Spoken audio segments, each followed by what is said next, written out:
Imaginez que vous vous réveillez et que tout d'un coup, un de ces phénomènes que je vais vous citer, vous décrire, se passait.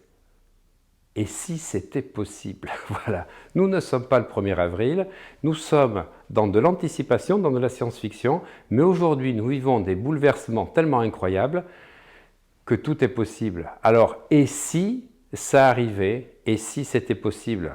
Et tout d'abord, bonjour! Ouvrez bien les yeux et surtout réveillez-vous et sortez de l'hypnose dans laquelle vous étiez depuis une vingtaine d'années. Et si nous parvenions à bloquer tous les UV du soleil? Parce que chaque été, de douloureux coups de soleil, voire de dangereux cancers de la peau, sont provoqués par les rayons ultraviolets. 3 sortes de rayons ultraviolets, les UVA, les UVB et les UVC. Les plus nocifs sont les UVC. Ce sont les plus énergétiques, ceux qui ont les longueurs d'onde les plus courtes. La longueur d'onde étant ce qui définit la couleur d'une lumière, de l'ultraviolet à l'infrarouge, en passant par toutes les couleurs visibles par nos yeux, entre 100 et 290 nanomètres. Puis, entre 290 et 320 nanomètres, on trouve les UVB. Ce sont eux qui nous font bronzer, mais ils peuvent aussi causer des brûlures, voire des cancers de la peau. L'atmosphère nous protège de 95% d'entre eux. Ils sont absorbés par l'ozone de la stratosphère et ne peuvent pas pénétrer profondément dans le corps. Le peu qui passe au travers est cependant suffisant pour nous nuire. Puis entre 320 et 400 nanomètres, ce sont les UVA qui traversent l'atmosphère et la peau, provoquant des dégâts sur la structure des cellules, accentuant le vieillissement de la peau, la brûlant et pouvant même entraîner des cataractes. Alors devant la liste de leurs méfaits, imaginons qu'on soit tenté de bloquer les rayonnements ultraviolets du soleil. Alors, ce n'est pas forcément une bonne idée, car ces fameux UV ont déjà des effets bénéfiques pour tous les organismes vivants. Notre corps utilise la lumière UVA pour fabriquer la vitamine D, indispensable à notre santé, et outre nos espèces, de nombreux animaux dépendent de la lumière ultraviolette pour survivre. Et si l'oxygène disparaissait pendant 5 secondes? Est-ce que vous avez essayé de retenir votre respiration 5 secondes? Eh bien, imaginez que l'oxygène disparaisse de la surface de la Terre pendant ce laps de temps. Cela serait tout simplement le chaos. 21% de l'atmosphère terrestre est fait d'oxygène, ce qui en fait l'un de ses principaux composants. Et privé de cet oxygène, la pression atmosphérique chuterait brusquement. Nos tympans éclateraient. Nous subirions un accident de décompression, comme les plongeurs lorsqu'ils remontent trop vite des profondeurs. Sans oxygène, tous les moteurs à combustion se bloqueraient. Les voitures, les avions, les trains se cracheraient. Les roches s'effondreraient, les océans s'évaporeraient. Il n'y aurait plus de sol stable car les roches sont riches en oxygène, que ce soit le calcaire, le granit. Il n'y aurait plus de barrière protectrice d'ozone et donc les radiations ultraviolettes seraient encore plus puissantes. Il n'y aurait plus d'océan, car si l'oxygène et les molécules d'eau disparaissaient, les mers ne seraient plus que de grands réservoirs d'hydrogène qui s'évaporeraient dans l'espace.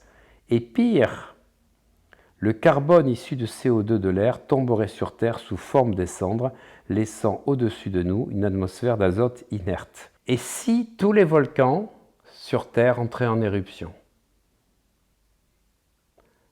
Sur les milliers de volcans actifs de la planète, une poignée d'entre eux pourraient causer de sérieux dégâts s'ils rentraient en éruption, comme le Mauna Loa à Hawaï ou le Pinatubo aux Philippines. Mais s'ils le faisaient tous en même temps, nous serions tout simplement condamnés.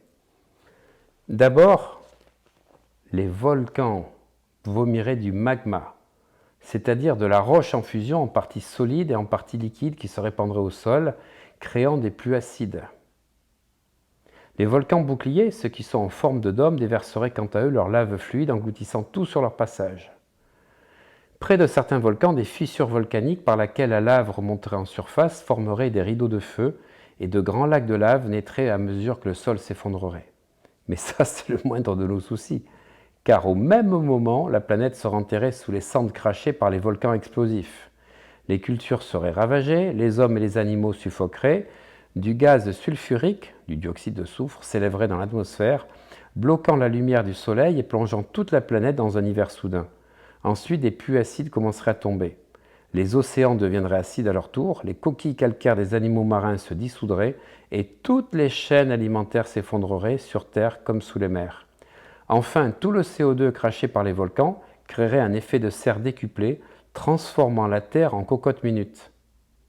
Quelles sont les espèces qui seraient capables de survivre?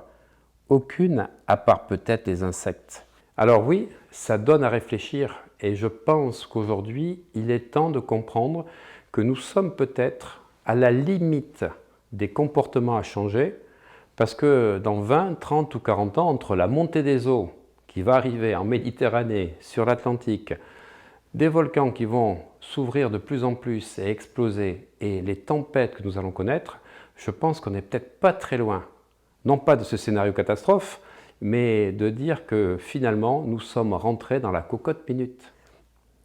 Et si les antibiotiques ne soignaient plus? Alors rigolons pas parce qu'on n'en est peut-être pas très loin. Jusque dans les années 40, en France, un enfant sur 20 mourait avant d'avoir atteint son premier anniversaire. N'oubliez jamais ce chiffre. Il y a 80 ans, un enfant sur 20, 5% des enfants n'arrivaient pas à atteindre un an. La tuberculose ne se soignait pas, la pneumonie ne se soignait pas, et une simple coupure pouvait tourner en gangrène et nécessiter une amputation. Grâce aux travaux de Pasteur, les antibiotiques ont permis d'empêcher les bactéries de se diviser, de ralentir leur croissance, aidant nos cellules immunitaires à se débarrasser des infections. Les maladies mortelles comme la tuberculose, la syphilis ont été éradiquées et nous pouvons pratiquer des opérations de chirurgie et protéger les malades du cancer des infections. Mais les bactéries sont de plus en plus capables de faire face aux antibiotiques. À cause de quoi? À cause d'une utilisation trop fréquente et surtout une mauvaise information de Big Pharma. En 2016, 700 000 personnes sont mortes dans le monde à cause d'infections antibiorésistantes.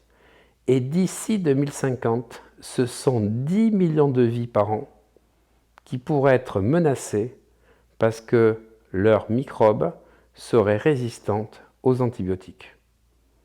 Alors, comment les bactéries s'y prennent pour résister aux antibiotiques? En fait, c'est comme les humains. Chaque bactérie est légèrement différente d'une autre, et lorsqu'une colonie de bactéries rencontre un antibiotique, les plus fortes d'entre elles résistent. Elles vivent plus longtemps et transmettent leurs gènes à leurs descendantes.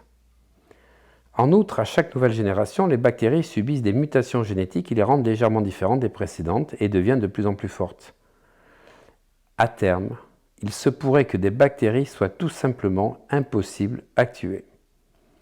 Quand on réfléchit à ce que nous venons de vivre depuis 2 ans, ça peut faire vraiment réfléchir.